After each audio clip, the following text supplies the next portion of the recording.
కొంతకాలంగా పలు దిగ్గజ ఐటీ, టెక్ కంపెనీలు పెద్ద సంఖ్యలో ఉద్యోగుల్ని తొలగిస్తున్న సంగతి తెలిసిందే.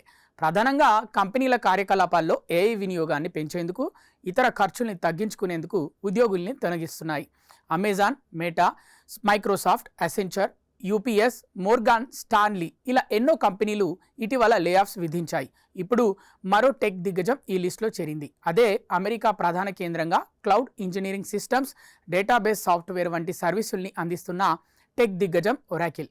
ఈ సంస్థ సుమారు 30,000 మందిని తొలగించనున్నట్లు కొద్ది రోజుల కిందట ఊహాగానాలు రాగా అదే నిజమైంది.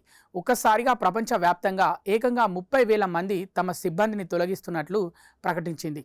తమ గ్లోబల్ వర్క్ ఫోర్స్లో 30,000 మంది వరకు ఉద్యోగులపై వేటు వేయగా భారత్లోని ఉద్యోగులపైన గణనీయంగా ప్రభావం పడింది.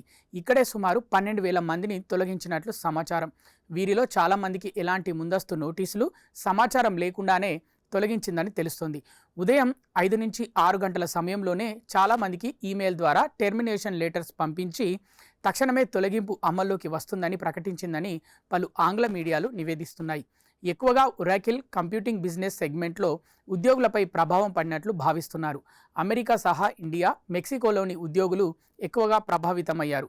కంపెనీ అధికారికంగా ఎక్కడా ప్రకటించినప్పటికీ బ్లైండ్, రెడిట్, ఎక్స్ వంటి ప్రముఖ సోషల్ మీడియా ప్లాట్ఫామ్లు ఈ లేఆఫ్స్ను ధృవీకరిస్తున్నాయి.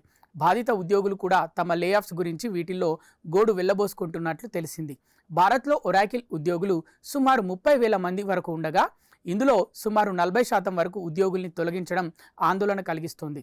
మొత్తం 30,000 మంది ఉద్యోగుల తొలగింపు అనేది సంస్థ మొత్తం ఉద్యోగుల సంఖ్యలో 18% వరకు ఉంది. ఒరాకిల్ కొంతకాలంగా ఏఐ డేటా సెంటర్లపై విస్తృతంగా పెట్టుబడులు పెడుతోంది.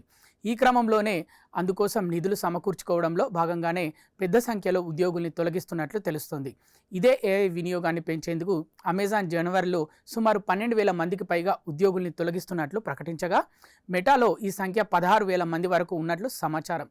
ఇంకా UPS, Morgan Stanley, Ocado, Block, Accenture వంటి సంస్థలు కూడా లేఆఫ్స్ ప్రకటించాయి.